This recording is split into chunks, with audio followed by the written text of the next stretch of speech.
The story begins as we meet a boy named Haru, who shut himself in after being bullied in high school. He stayed in his room for years, but one day, he is suddenly reincarnated by a goddess. Haru realizes he must have died, and the goddess tells him he will be reincarnated into a new world filled with magic, and she will give him overpowered skills to help him in his new life. She tells him to enjoy his second chance at life, and Haru just wants to be able to live a quiet and easy life. The goddess reincarnates him, and he finds he has been reincarnated as a baby. He's the son of the king, and he's born with the royal insignia. The king is excited to see how strong he is, so he has his advisor perform a magical assessment. His crystal ball glows as it examines Haru's power. The king thinks he should be strong, because his mother was the hero who defeated the demon king. But it turns out he is only level 2, and his advisor notes he also has no elements, so he can only use barrier magic. The king can't believe this, wondering how they could have such a useless son, and they think it would be a problem if other people found out. So they both come up with the idea to say he died during childbirth. Haru can't believe he is going to die after he was just reincarnated, and the king orders for him to be disposed of in a faraway forest. The goddess panics seeing this, and she realizes she messed up, because she actually made Haru's power level 1002, but the measuring devices in that world don't go up that high, so they don't realize how strong he is. Haru finds himself abandoned in a forest, and he can't do anything since he is just a baby. He thinks about how they mentioned he can use barrier magic, so he decides to give it a go. He imagines it in his mind, and he manages to form a cube. He finds it easy to control, easily changing its size and its form. He tries using it on himself, and it allows him to float in the air. But at that moment, a giant wolf suddenly appears. Haru starts freaking out, but he is protected by his barrier. He picks up a bunch of trees with his barriers, and he uses them to attack the wolf. The wolf is still able to get up, so he decides to go even bigger, picking up an enormous chunk of the ground, but the wolf cries out, and Haru realizes the wolf can talk. The wolf can't believe how strong he is, thinking he isn't normal. Haru struggles to talk, but he gets an idea, and uses a barrier that turns his thoughts into sound. He manages to talk, and the wolf wants to know more about him. Haru introduces himself, and says he was abandoned because his mana level was too low, but the wolf doesn't believe this, because it can sense his overwhelming power, and it thinks he is the reincarnation of the Demon King. Haru decides to play along, and the wolf instantly believes him. It admits defeat, and tells him to just finish her off, but Haru says it's not necessary, as long as she doesn't attack him again. She can't believe he is so merciful, and she swears on her name as a Flame Fenrir to keep this promise. Haru bids her farewell, calling her Flay, but the wolf sees this as being given a name, so she claims they have formed a pact, and she swears her loyalty to him. Haru explains he just shortened her name, and wasn't trying to form any pact, but Flay doesn't listen to him. Haru suddenly becomes weak, and he falls to the ground. Flay wonders what's wrong, and it turns out he requires sustenance. He says he needs milk, and Flay ends up transforming into a human form. Haru is embarrassed seeing her naked, so she puts on a suit, but Haru thinks it's just as bad. Flay prepares to give him her milk, but it turns out she doesn't have any. She suddenly hears someone approaching, wondering if she should take them out, but Haru says they should try talking to them first. A man approaches them, and Flay asks him why he is there. The man says he is there for Haru, but Flay refuses to hand him over. The man wonders about their relationship, and Flay tells him Haru is her master.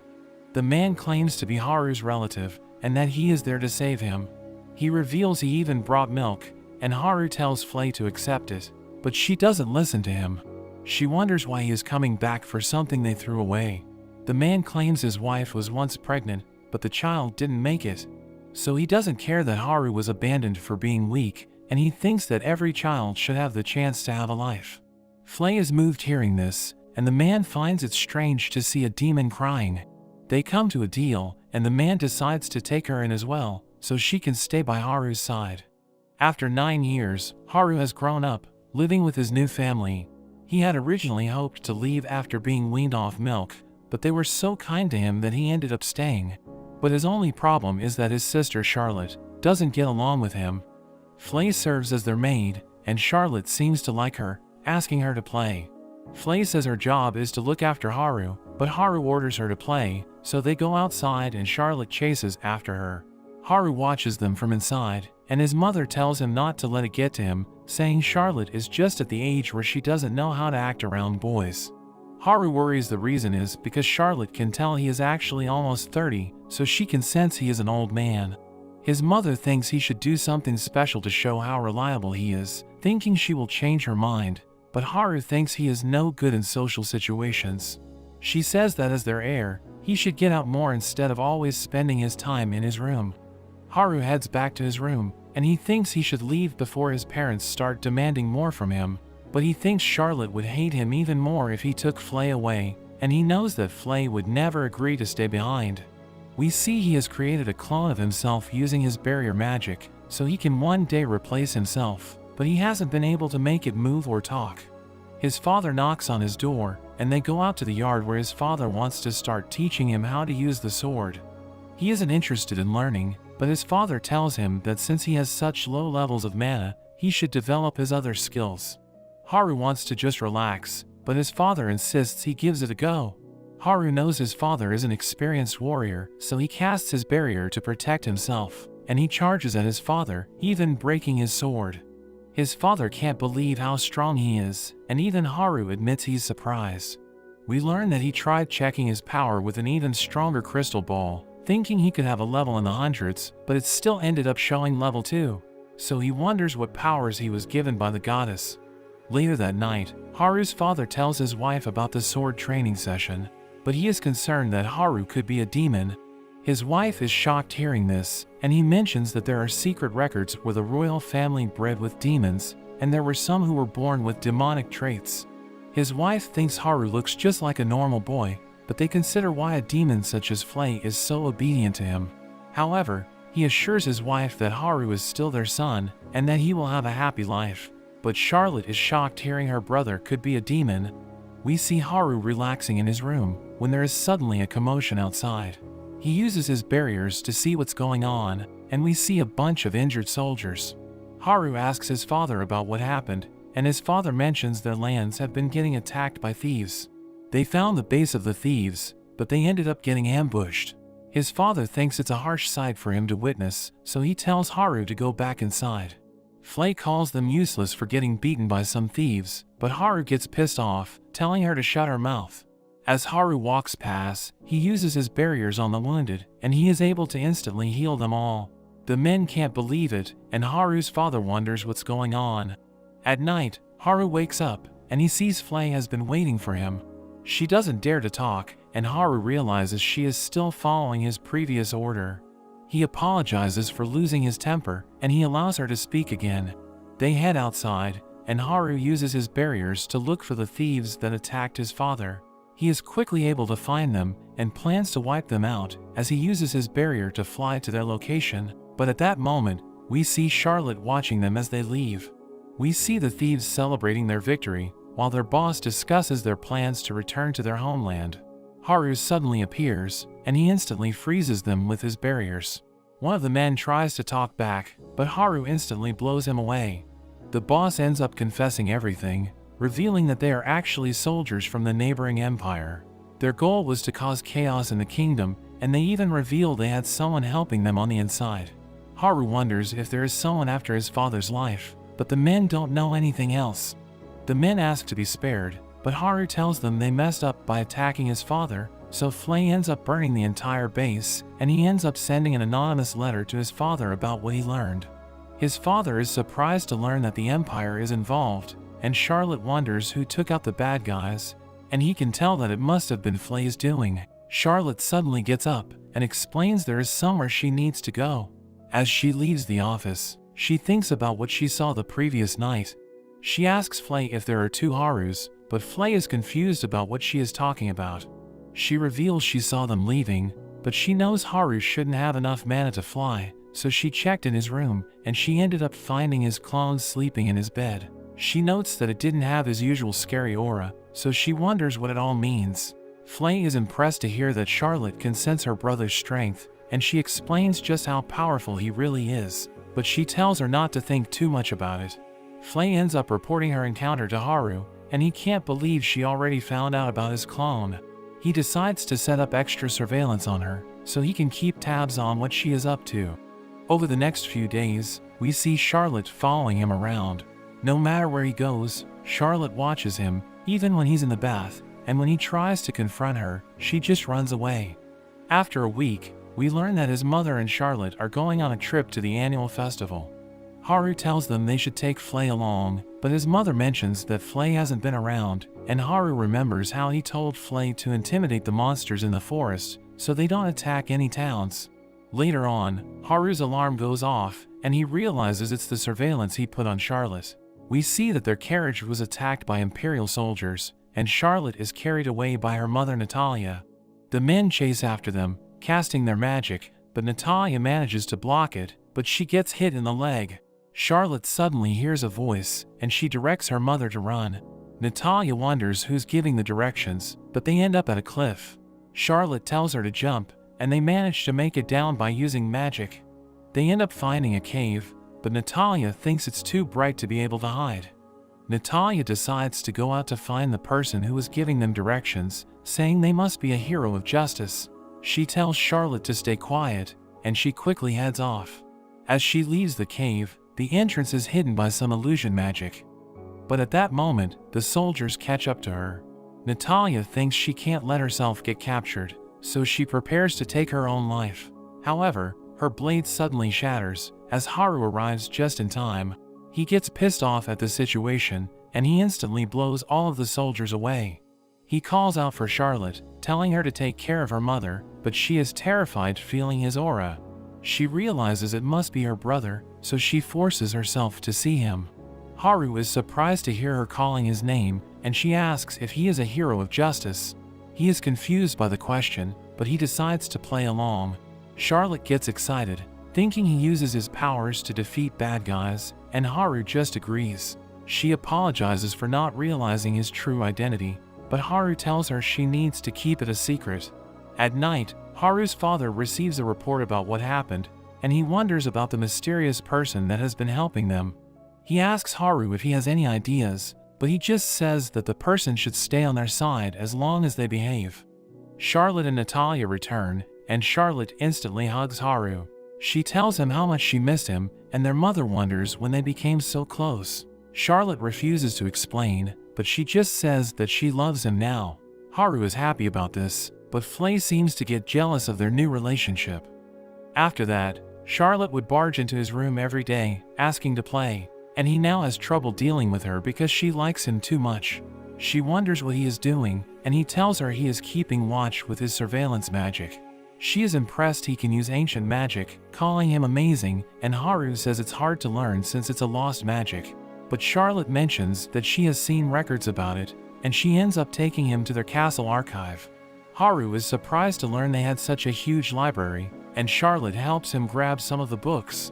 Haru learns that his barrier magic is considered ancient magic, and he is surprised Charlotte has been reading these books. He thinks they would be too difficult for her, but she says that their father would normally read it to her. She tells him to do the same, sitting on his lap, and Haru does his part as her big brother. They read that there are some gods that can travel between worlds, and Haru thinks it sounds like a story from an anime, and Charlotte wonders what he is talking about. He thinks she wouldn't understand, but she insists on trying her best to listen. He explains it as drawings that can move, and he gets excited talking about it, and she wishes she could also experience it. So Haru decides to find a way for them to watch anime. After 2 weeks, Haru manages to get access to the internet from Japan, and he finds that his old Netflix account still works. He creates a kid's account for Charlotte, and he lets her choose what she wants to watch. She picks a show about a magical girl, and she is amazed that the drawings can really move. She finds it amazing, but she isn't able to understand Japanese. Haru thinks it would be hard for her to learn a language, but thinks she should be able to manage since she's still young. He starts teaching her the alphabet, and he is shocked she seems to have learned it after only 2 hours. After another 2 weeks, Charlotte barges in, wanting to watch the latest episode of her favorite show. We see zombies in a city, but the heroes of justice fight them off.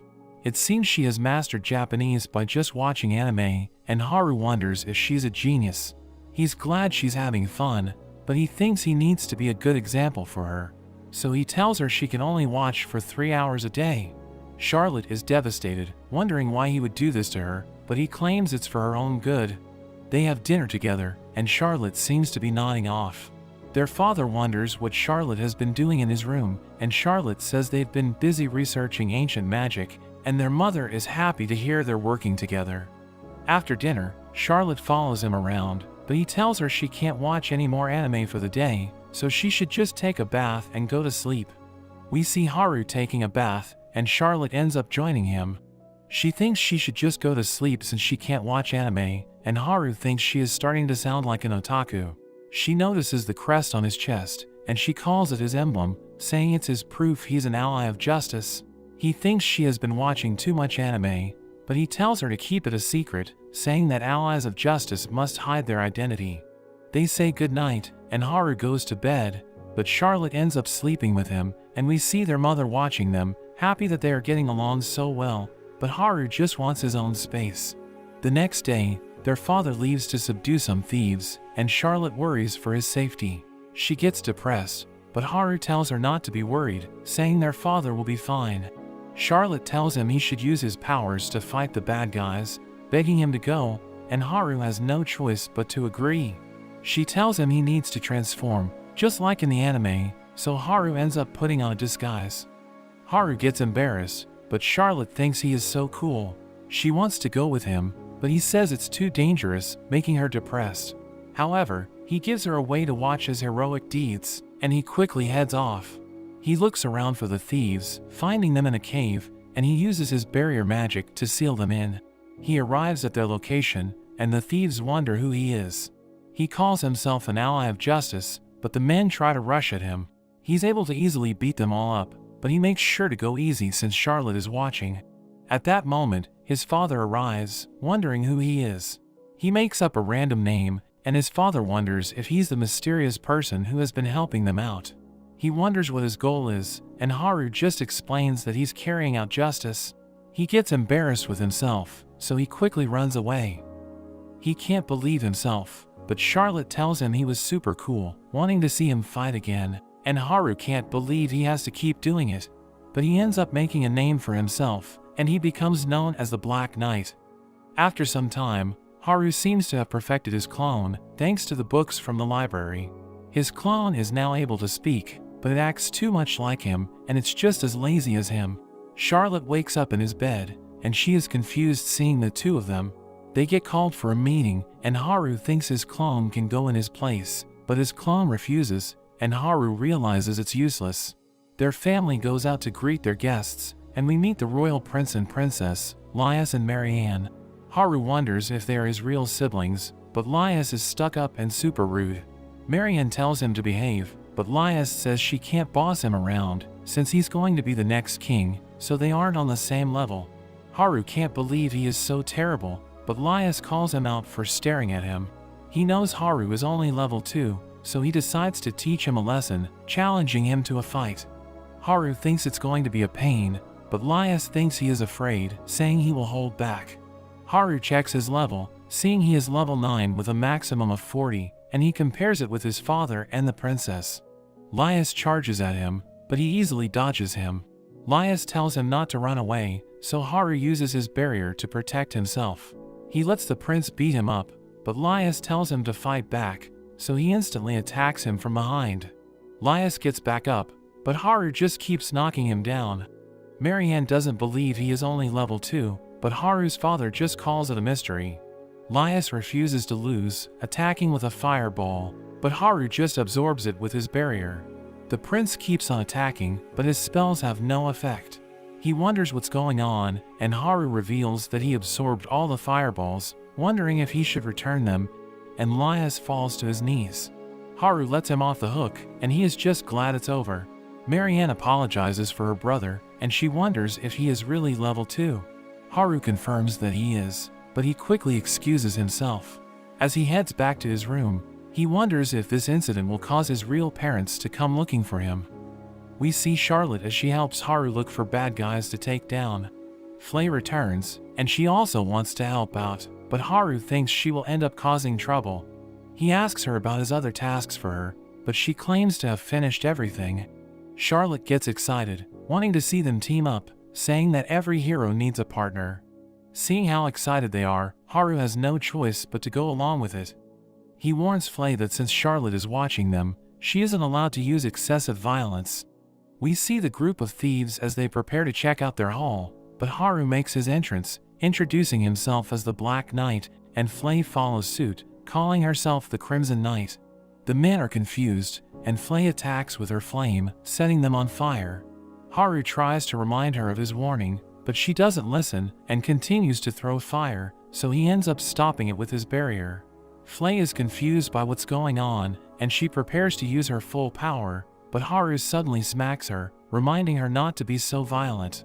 She says she got carried away, but she tries to burn them again, and he smacks her again, telling her to head back while he handles the rest. Haru becomes exhausted afterwards, but Charlotte says they were awesome. Flay wonders why her attack didn't work, thinking she'll need to use more power next time. Haru doesn't want to do it again, but seeing how happy it made his sister, he considers it. Meanwhile, we see Lias as he wonders how Haru defeated him when he's only level 2.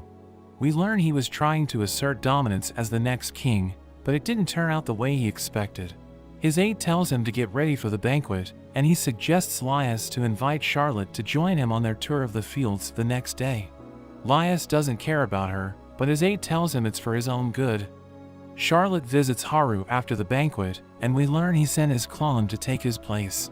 His clone reminds him that they are the same, so he found the experience just as miserable. His clone can't handle being his double, and it jumps into bed. Charlotte worries for the clone, thinking it will have to go on the tour, but she notes she will also be going, since Lias invited her. Looking at how tired his clone is, Haru decides to be the one to go. Later at night, Haru decides to check the route for their tour, to make sure that it's safe for Charlotte. He finds a suspicious group that looks like they are summoning something, so he decides to go check it out.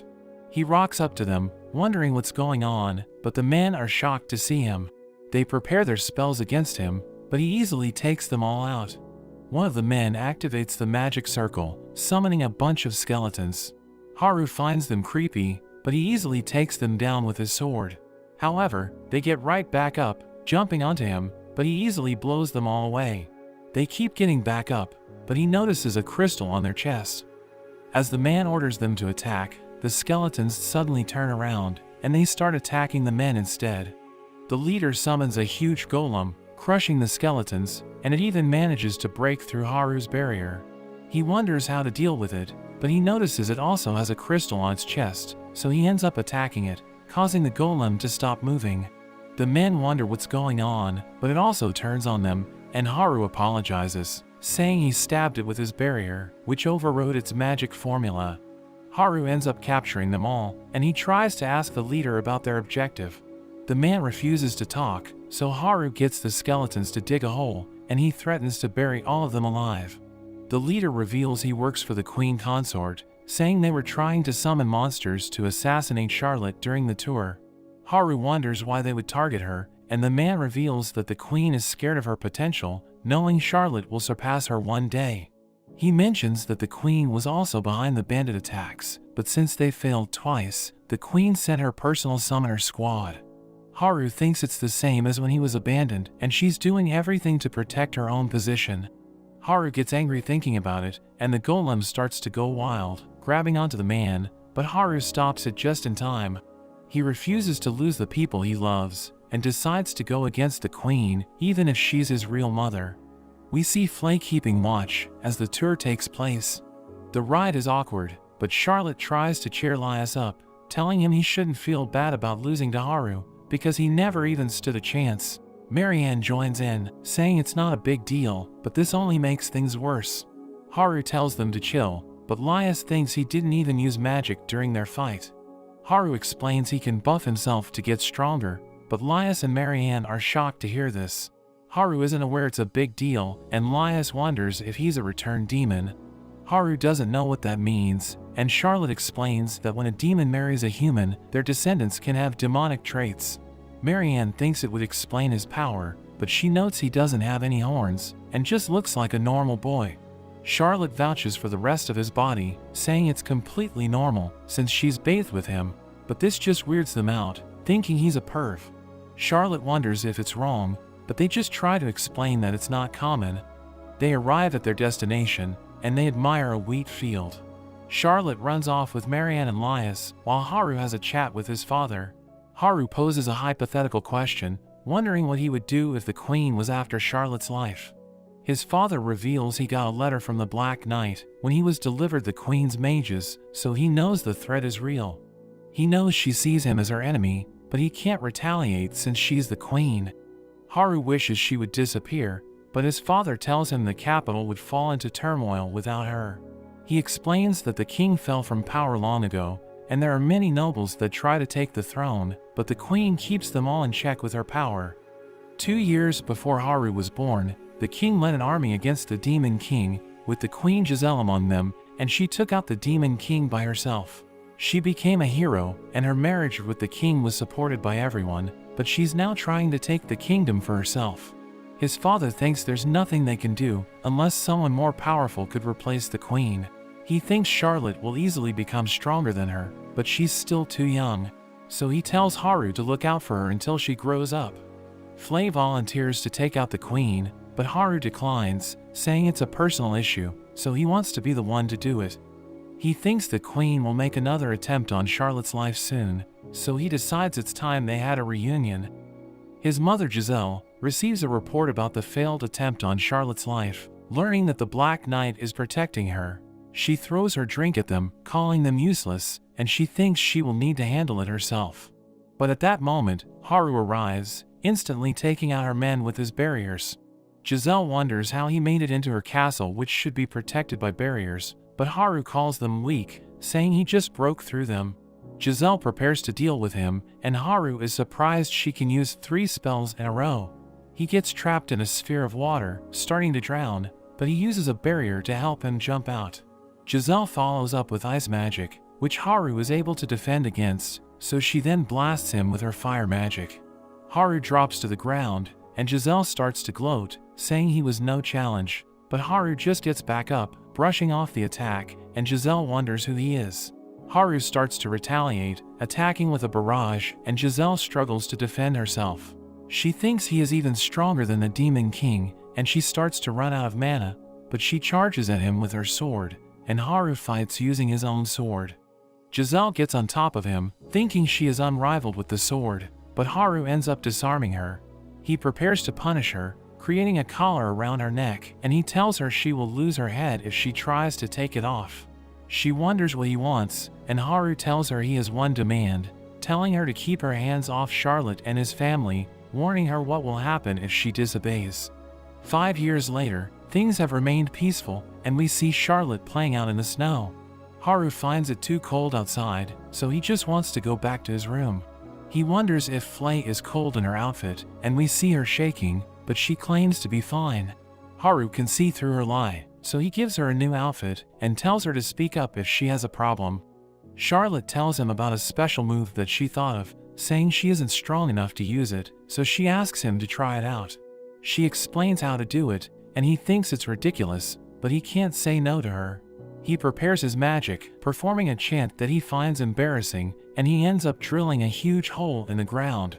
Charlotte is impressed, and Haru is glad he could make her happy, but their parents suddenly appear, wondering what's going on, so Haru quickly uses his magic to create the Black Knight, who flies away, and he blames the hole on him, saying the Black Knight was passing by and showed off his special attack. Charlotte quickly agrees with the explanation, and their father decides not to look into it. As Charlotte continues to play, Haru asks his father how things have been going. His father mentions how the queen hasn't appeared in public over the last few years, but he is glad there have been no more attempts on Charlotte's life. He has heard rumors that the queen wears a slave collar now, so he wonders if that has something to do with it. Haru is just glad everything is peaceful, and he thinks he can finally have a relaxing life as a shut-in, but his father suddenly mentions he will need to start going to school in the capital.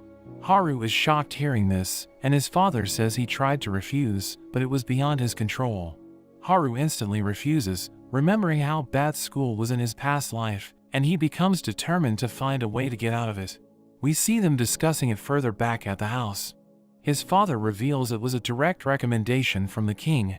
Haru wonders why he would do such a thing, and his father thinks he must have made an impression on Princess Marianne when she came to visit them. His father thinks it would also be a good opportunity for him to meet people and see more of the outside world. Haru doesn't want to cause trouble for him, so he agrees to go. His father mentions he should bring an attendant since he is going to the capital, but he says he can't take Flay since she would end up causing trouble, and his mother suddenly appears, volunteering to go with him. But Haru refuses, saying nobody would be bringing their mother with them, and his father tells him he has 3 months to find someone. As Haru heads back to his room, he thinks of a way to get out of going. He explains the situation to his clone, but the clone also refuses, saying he also wants to be a shut-in. So Haru explains his plan, wanting his clone to get expelled from the academy for lack of ability, since it can't use any magic, and that way it won't cause any trouble for his father. His clone thinks he could do it himself, but Haru claims he might accidentally use his barrier magic if he is getting picked on. His clone doesn't want to get beaten up, so Haru promises to use his barrier on him to protect him, and his clone reluctantly agrees to the plan. We learn that over the last 5 years, Haru built a cabin somewhere far away, where he can be a shut-in while his clone covers for him. He relaxes playing video games, but Charlotte still comes to visit, so she can watch her favorite animes. She gets depressed wanting to watch more, because she can only visit with Flay since he is so far away, but Haru mentions he could use teleportation magic to help her. He shows it off, passing a ball to her through his barrier, and they are amazed that it works, but he notes he hasn't tested it on a living creature. Flay suggests trying it out with his clone, so he opens up a door to his room. He tells his clone to come through, but his clone knows what's up, refusing to risk his own life. He taunts Haru to try it himself, but Flay gets annoyed, and she jumps right through, grabbing the clone, and she throws him through. But after this test, they confirm that it works, so Haru installs a door for Charlotte to come and visit, but his clone heads back, just wanting to be left in peace. As Haru continues to relax, he suddenly remembers that he needs to find an attendant. He goes out for a walk, but he ends up at a village filled with skeletons. But they call him their boss, and it turns out they are the skeletons from 5 years ago, when he defeated the Queen's summoners. The leader of the skeletons, Johnny, welcomes him to the village. Haru notices that there are also other monsters, and Johnny explains that they took in strays who had nowhere to go, but he assures Haru that they are all well behaved. Johnny goes on to show Haru the other parts of their village, showing him their farms where they grow their food, and they have quite an impressive harvest, shocking Haru because they are doing all of this to feed the other monsters. Johnny keeps showing him other areas of the village, and Haru thinks that if he added flesh, Johnny could be a good attendant, but as he continues to talk about the village, Haru realizes he talks too much, and thinks he would go crazy if he had to listen to him every day. Haru takes his leave, and he tries to relax by the river, but we see the golem from 5 years ago is also there. It turns out to be a girl, and she has a crush on him, giving him a flower. Haru considers choosing her as his attendant, thinking she has a nice personality, but in the end, he thinks she is just too big. He returns to the cabin, where Flay wonders what he was talking about when he mentioned an attendant, but he tells her it's none of her business, which makes her depressed. The next day, Flay takes Charlotte to visit the village, and she is impressed her brother gave all the monsters a place to live. She decides to give the village a name, calling it Pandemonium, and Johnny thinks it's a great name. Meanwhile, in the distant frozen mountains, we see a group of adventurers hunting a blizzard dragon. They manage to injure it, causing it to fly away, but it ends up crashing down, and it gets swept away by the snow. Haru learns about this incident from his father, who tells him that the dragon appeared near their borders, and he worries it could enter their territory and go on a rampage, so he wants Flay to help investigate it. Flay says she only takes orders from Haru, but when Haru tells her to do it, she mentions that she doesn't know of any blizzard dragons, so she thinks it must be a coward that hid in the mountains while the demons were at war against humans, so she doesn't want to help someone like that. Haru asks for time to think about it, but when they leave the room, they see Charlotte was eavesdropping, and she feels bad for the dragon, asking Flay to help it, so Flay has no choice but to agree. They head into the mountains, and Haru manages to find the dragon. The dragon is in bad shape, and the adventurers have caught up to it, but Haru and Flay arrive just in time. Flay tries to burn them all with her fire, but Haru protects them just in time, leaving them on the ground. Haru tries to talk with the dragon, but it ignores him and asks Flay why a demon like her would serve a human. Flay explains her story for an hour, and the dragon is surprised Haru is the reincarnated Demon King, but Haru can't believe Flay still remembers his story. The dragon apologizes for not helping out during the war, saying she doesn't like fighting, and explains that she has just spent the last 300 years living a quiet life in the mountains. Haru gets excited hearing this, thinking she lived the perfect lifestyle, and he wonders how she spent her days. She says she used to just sleep all day in a cave, but after meeting an adventurer who left a book behind, she would spend her time reading it over and over again. She eventually wanted to read other books, so she would transform into a human and sneak into a village where she could get books and take them back to her cave. But she was eventually discovered, and the adventurers ended up burning all of her books. Flay is brought to tears by the story, and she invites her to stay at the village. The dragon happily agrees, and she recognizes Haru as her master. She transforms into a human, and Haru quickly gives her some proper clothes. He removes his mask, introducing himself, and the girl doesn't have a name, so he decides to call her Liza.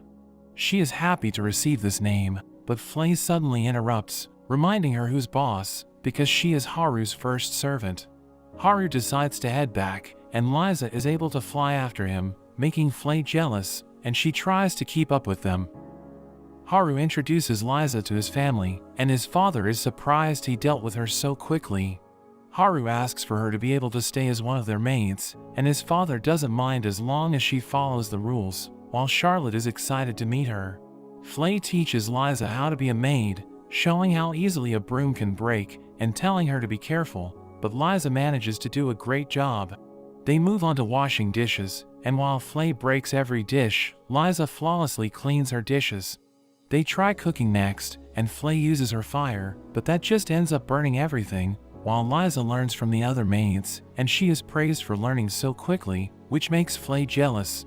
The family enjoys the food that Liza made, and they all compliment her on how good it tastes, making Flay depressed.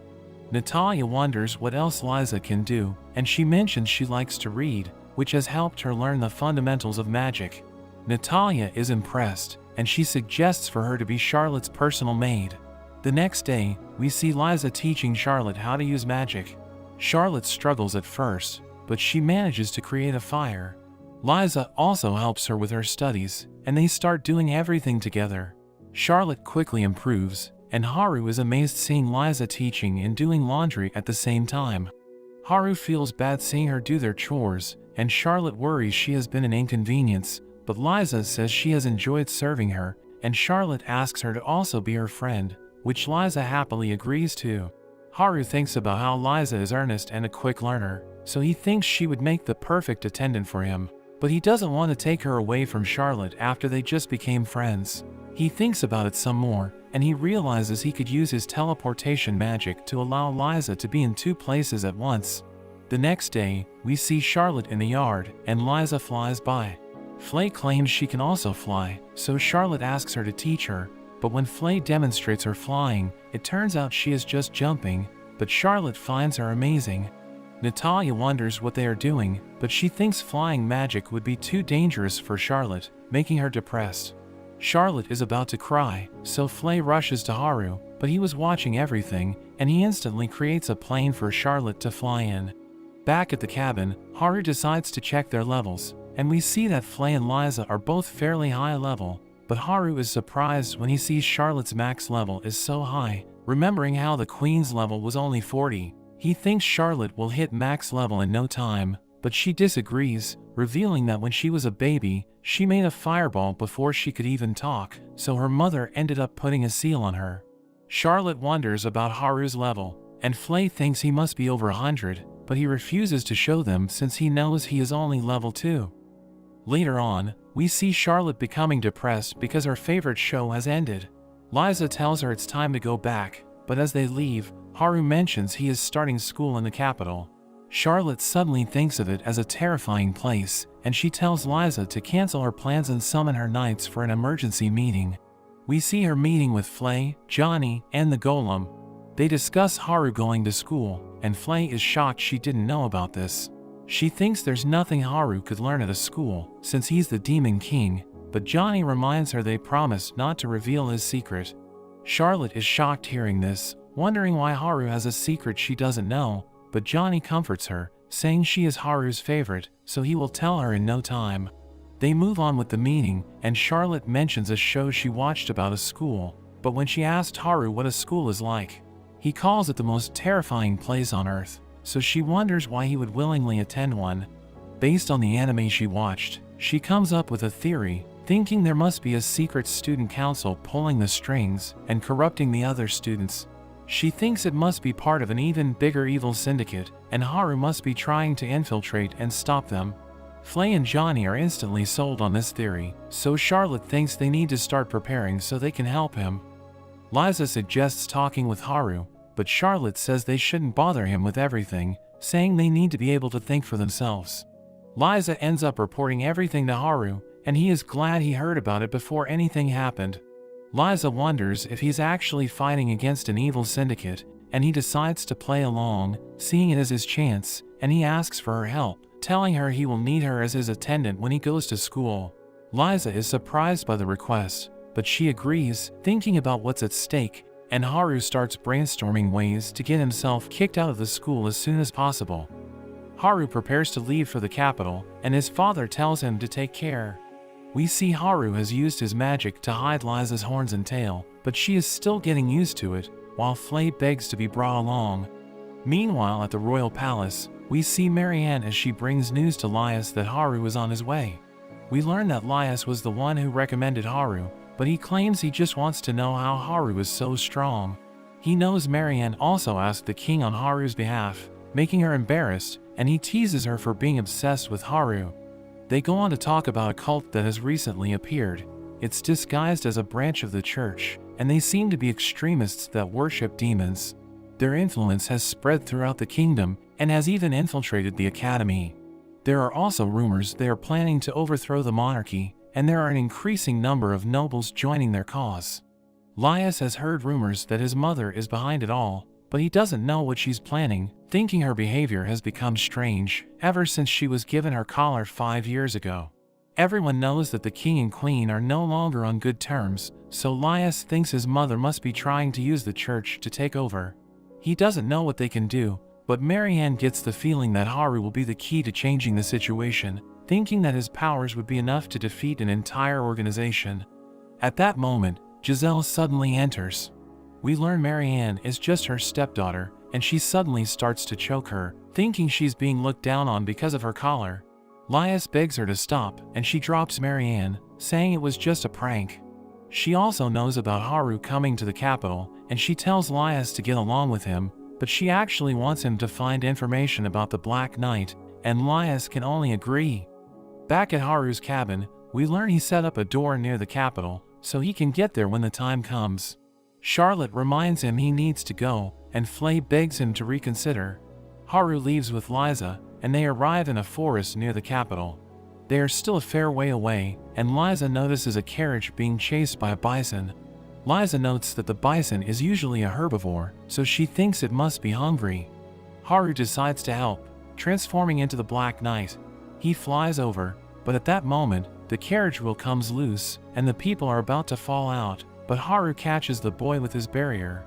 The bison continues to charge at the carriage, but there's a girl that steps forward. Haru wonders if she is strong, and the girl tries to stop the bison, but she ends up getting thrown away. The bison prepares to charge at her again, but Haru stops it just in time.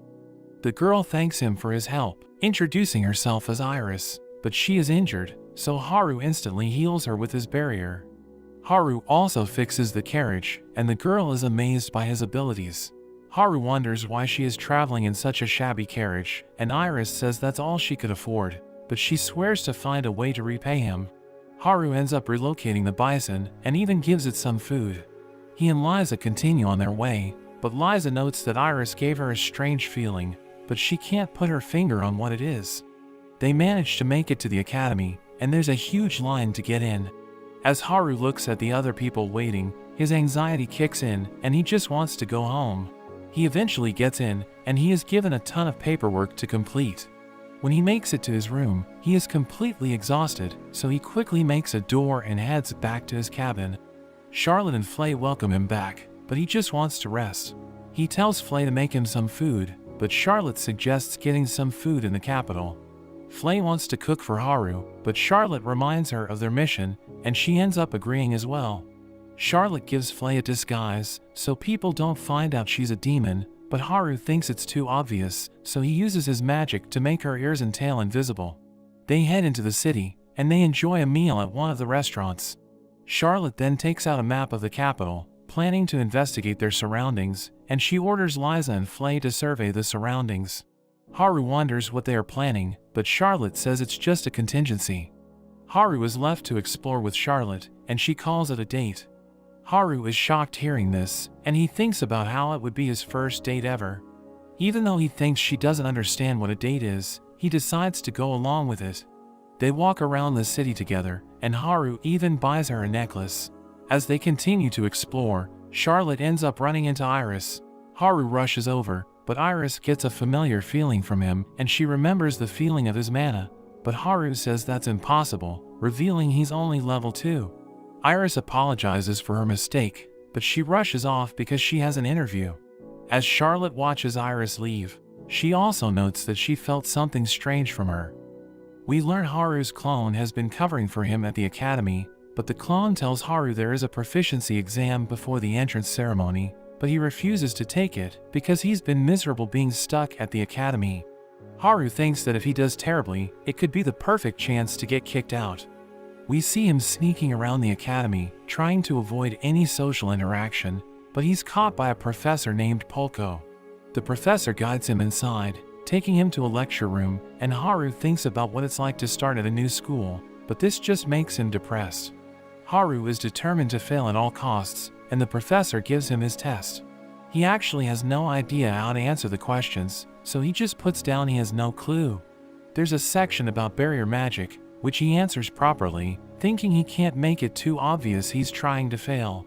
There's also a section on ancient magic, and Haru remembers the books where he would read about it, accidentally answering the questions without thinking.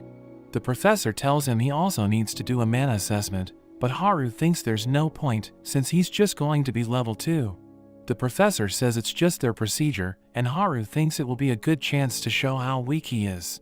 Haru is taken to another room, where he meets a tiny doctor named Teretta. She introduces herself as the ancient magic researcher at the school, and she tells him not to get ahead of himself, just because he was recommended by the king, and she says she will send him home if he gets on her bad side, but this just makes Haru excited. Teretta looks over the answers from his test, and she finds them to be quite interesting. They move on to the mana assessment, and Haru expects to be level 2. There's a huge amount of energy, and the crystal ball ends up shattering. The professors are stunned, and Haru is shocked he broke it. He thinks Teretta must be mad at him, and he hopes to get sent home, but she just finds him incredible, thinking he must have so much power that the crystal couldn't handle it. She also points out his responses from his test, thinking he is bold to just say he has no clue, and she is impressed by his knowledge about barriers, as well as ancient magic. Teretta decides to take Haru as her personal disciple, telling him to join her with her research, but he instantly refuses. Teretta begs him to join, but he just excuses himself. He explains to his clone what happened, and his clone is annoyed he made such a good first impression, but they are still determined not to give up. The day of the entrance ceremony arrives, and Charlotte gives clone Haru a gun. He thinks about how he is forced to take Haru's place, but since he has no magic, he is protected by Haru's barrier, and the gun is for self-defense. After the entrance ceremony, clone Haru rushes out to get back to his room. He suddenly notices a group of popular students, and he thinks he should avoid them at all costs. As he passes by, the leader of the group calls out, but he's actually talking to Iris. Clone Haru thinks he should just get back to his room, but he ends up running into Iris. The other student gets annoyed, thinking he's being ignored, and he introduces himself as Schneider, the student vice president. He calls them out for not paying their respects to him, but Iris claims she just joined the academy, so she didn't know that was a rule. Schneider points to Clone Haru, telling him to explain how things work, but he suddenly pretends to have a stomach ache, trying to get away, but Schneider thinks he's being mocked, so he decides to teach him a lesson. Clone Haru tries to run, but he ends up getting hit in the back. However, he gets right back up, and Schneider can't believe he's completely fine. Clone Haru quickly pretends to be in pain, but this just pisses Schneider off. Iris apologizes for getting Haru involved, but she doesn't understand why Schneider is so angry, and Clone Haru realizes Iris has even worse social skills than him and is completely unable to read the room. Schneider refuses to be made a fool of, and he prepares to attack with multiple spells. Clone Haru is left with no choice, firing his gun and then quickly running away. Haru learns about everything that happened, and his clone also notes he is being chased around by Teretta. Haru sends him back home to rest, and he thinks about what he should do. He receives a duel request from Schneider's associate, and he tries to decline it, but the girl tells him it would bring dishonor to his family. Haru thinks it's a massive pain, and he wonders how he can get out of the duel without getting hurt. He continues to monitor the girl, but sees Iris following the girl onto her carriage. They end up going to Schneider's house, and Iris tries to ask for Haru's duel to be called off. She points out his injury, saying he's in no shape to fight, but this only pisses him off. Haru continues to watch, and Schneider tells Iris to know her place. Iris wonders what it will take for him to call the duel off, and Schneider tells her to strip and dance for him. Iris agrees to this, and she actually starts to do it, but Haru can't bear to watch, and everything goes dark. He appears as the Black Knight, telling Iris she's being dumb and telling her to go home. Schneider wonders what's going on, calling for help, but Haru mentions they are in another dimension. Schneider wonders who he is, and Haru calls himself a hero of justice, saying he's there to punish him. Schneider tries to attack him, but Haru suddenly pins his shoulder, causing him to fall in pain. Haru goes over his sins, from picking on new students, trying to punish him with a duel, and telling Iris to dance for him. Haru tells him to reflect on his actions, and tells him he's stuck with the pin in his shoulder until he has atoned for his sins. He mentions that the pin will only get tighter if he tries to remove it or use any magic, but Schneider tries to attack anyway, but this only causes him pain. Haru disappears, and everyone is returned to the room. Schneider's friend tries to heal him, but this only causes him pain, and Schneider swears to get his revenge. The next day, Haru attracts the attention of all the other students, and they wonder if he's really only level 2, because he defeated Schneider in a single hit.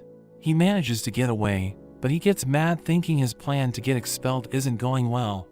As he walks past some other students, he realizes rumors are starting to spread about him, and the girls even think he is cute. He starts running back to his room, but he's stopped by Teretta, and he instantly rejects her without listening to what she has to say. She insists for him to join her lab, but Haru just claims he forgot what they talked about, and he tries to leave. Teretta goes on to explain it to him again, saying that at the academy, there are 2 courses that he must choose from. There's the night course where students learn the practical use and application of magic, and it's designed for those who want to become knights and serve the country. The other is the scholar course, and Teretta explains he will get to just work in a lab and invent new ways to use magic. She thinks it would be perfect for him since he's interested in ancient magic, but Haru thinks he would just join a different lab. At that moment, Laius suddenly appears, rushing at him, but Haru easily restrains him, not recognizing who he is. But Marianne also appears, and he's surprised Laius has gotten so much bigger. He wonders what they want from him, and Laius tries to be friendly with him, but Haru just ignores him and talks to Marianne.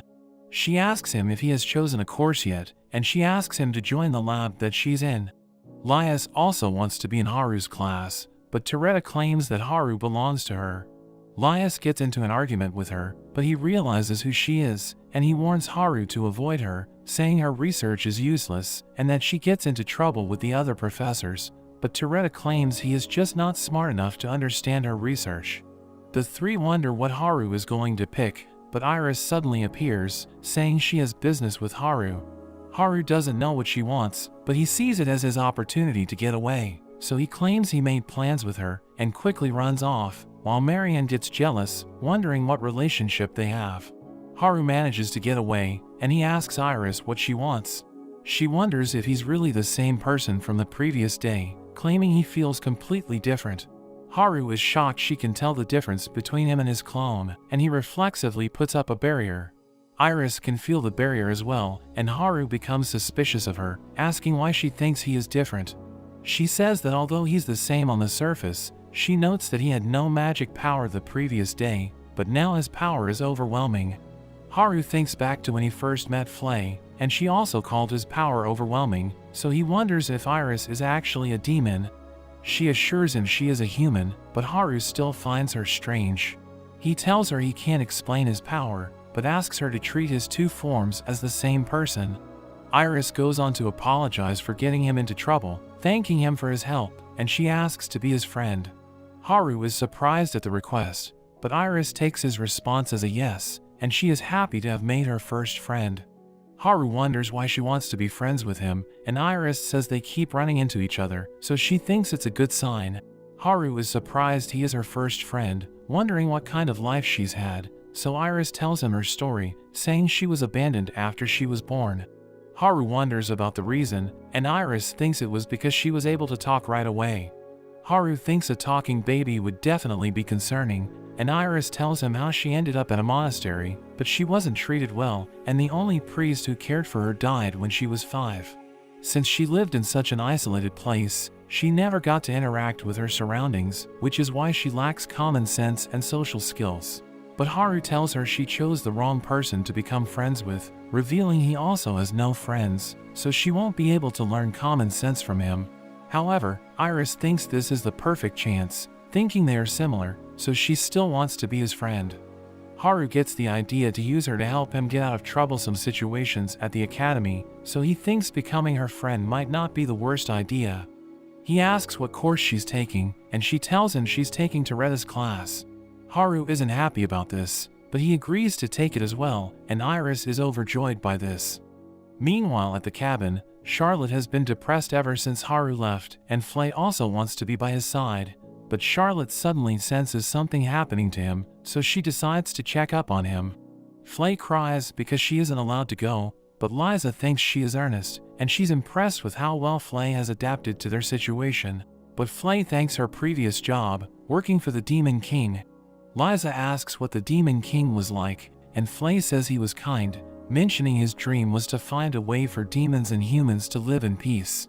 She remembers his final fight against the Queen, where he sacrificed his own life, but Flay thinks he did it to be reincarnated as a human, so that he could create peace from the human side. But she can't believe that he would end up being reincarnated as the Queen's son.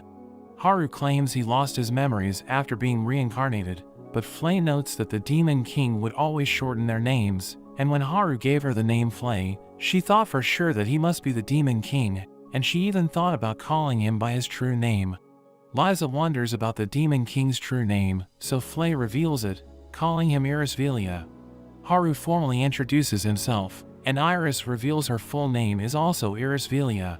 Haru thinks her name is too long, so he decides to just keep calling her Iris, making her laugh, as she mentions how she also likes to shorten people's names. Haru prepares to leave, but Iris wonders if he has chosen his classes, suggesting they should do it together. Haru invites her back to his room, but he suddenly worries about people getting the wrong idea.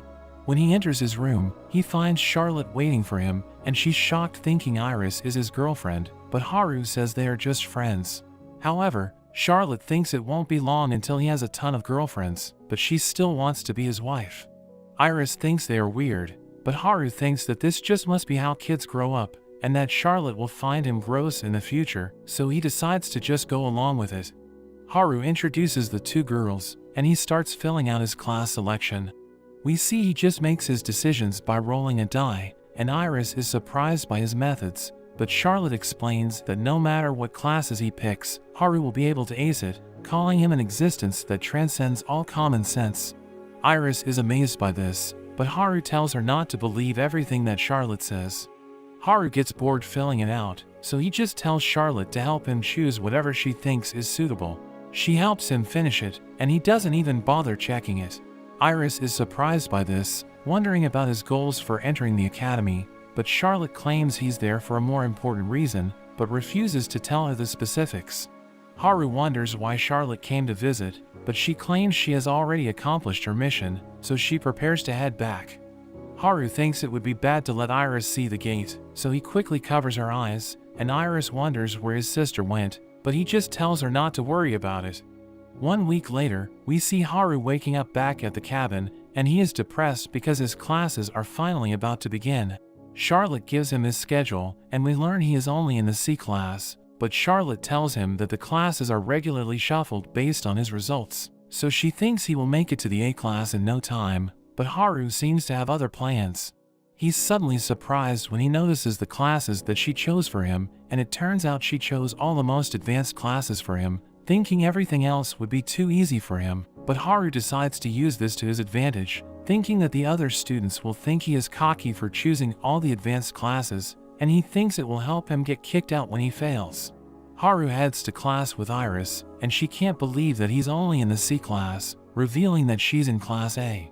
When Haru gets to his class, everyone stares at him, and he remembers it's because of the drama he got into with Schneider, so he tries to keep a low profile.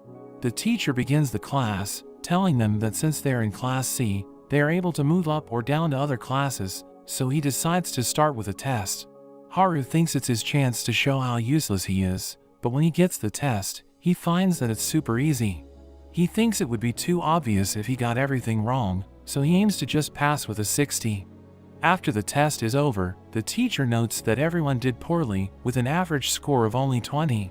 He isn't surprised at the result, because the average score in Class B is only 50, but he's amazed by Haru's result. Haru wonders what's going on, wondering how the other students could score so poorly with such easy questions. The teacher thinks he's amazing, and tells him to move straight to the A class. The next day, he attends his new class, and he's immediately grabbed by Iris and Lias. They fight over who gets to sit with him, but the teacher calls them out for causing a scene. The teacher introduces herself as Oratoria, and she starts giving them a lesson about elemental theory. She calls Iris up for a demonstration, and we see she has an affinity with every element. Oratoria goes on to explain that everyone has a main element, and the others are considered sub-elements. She explains that it's hard to quantify a person's affinity for sub-elements, but Haru has a status skill that allows him to see everything. Oratoria explains that it's hard to quantify sub-elements because it's possible for the value to change when performing different spells, even with the same element. Haru thinks it has something to do with the hidden properties, and Oratoria suddenly approaches him, wondering how he knows about such a thing. We see that he just read it from his status window, and he explains that people can have hidden properties attached to their elements, which can boost certain types of skills. Oratoria is amazed by his insight, wondering how he could know about such things, because it's on the cutting edge of research, and only a few people should know about it. So she immediately tries to get Haru to join her lab, but he also refuses.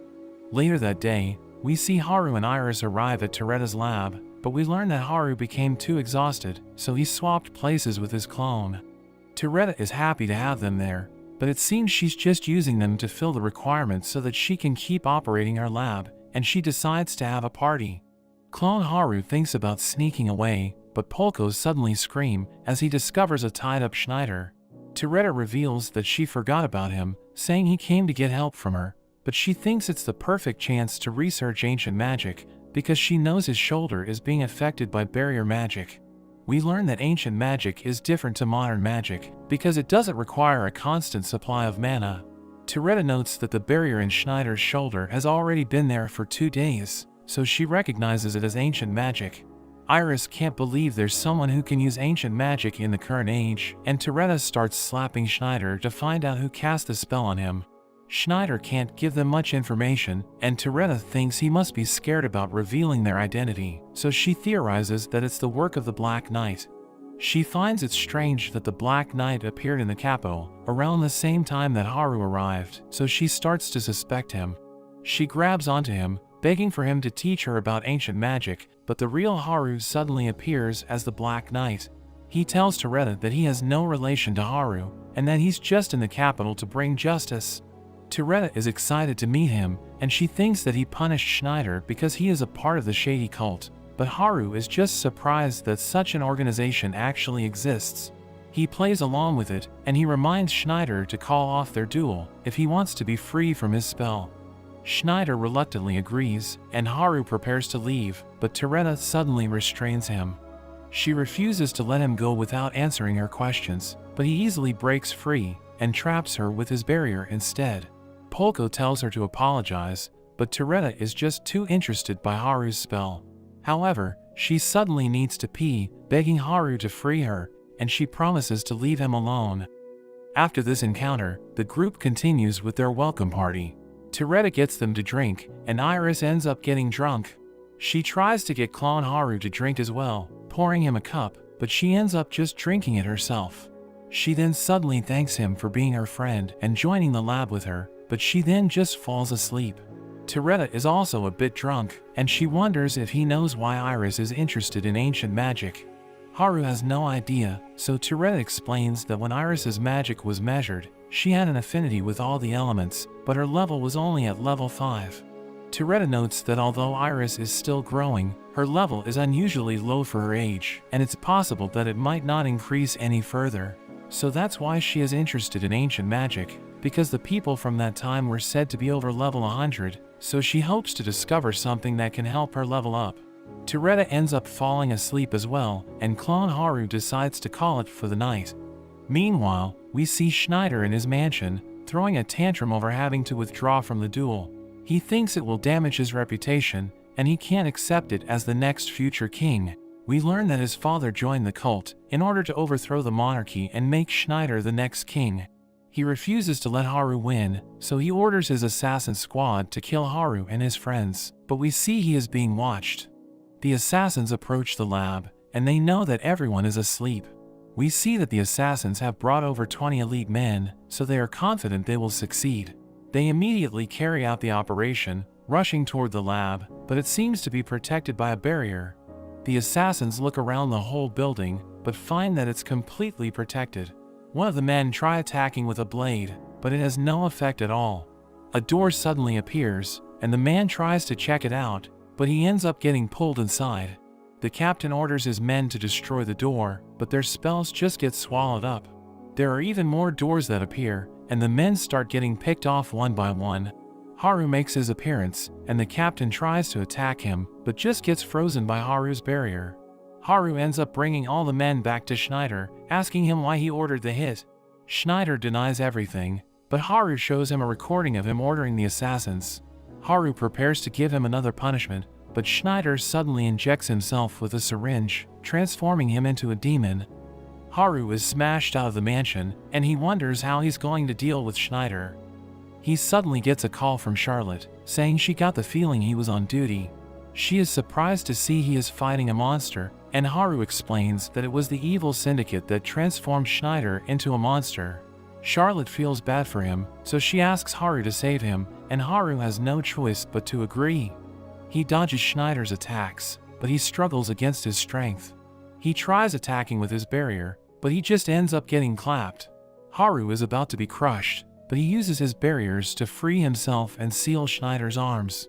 However, Schneider rips his own arms off, but he's able to instantly regenerate them.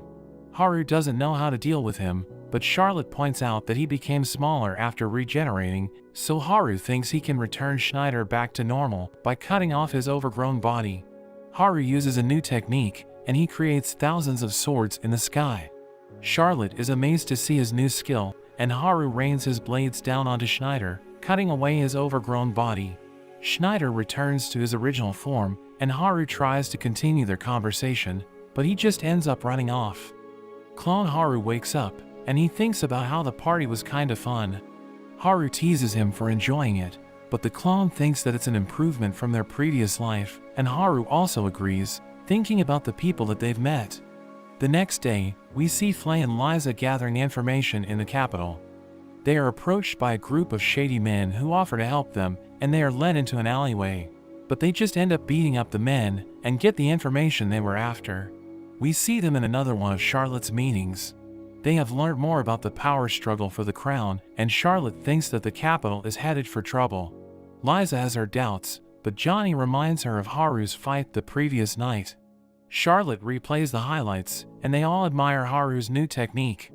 Charlotte thinks Schneider must be a part of the evil syndicate, and she declares that it's their time to make a move, so she starts making plans for them to infiltrate the academy so they can expose them from within. The others all agree with her, but we see Haru watching them, and he can't believe what they are getting up to. He decides to let them have their fun, while he continues to watch over them and making sure nothing disturbs his peaceful life. But that's where this video ends. Remember to like and subscribe to the channel. Thanks for watching, and I'll see you next time.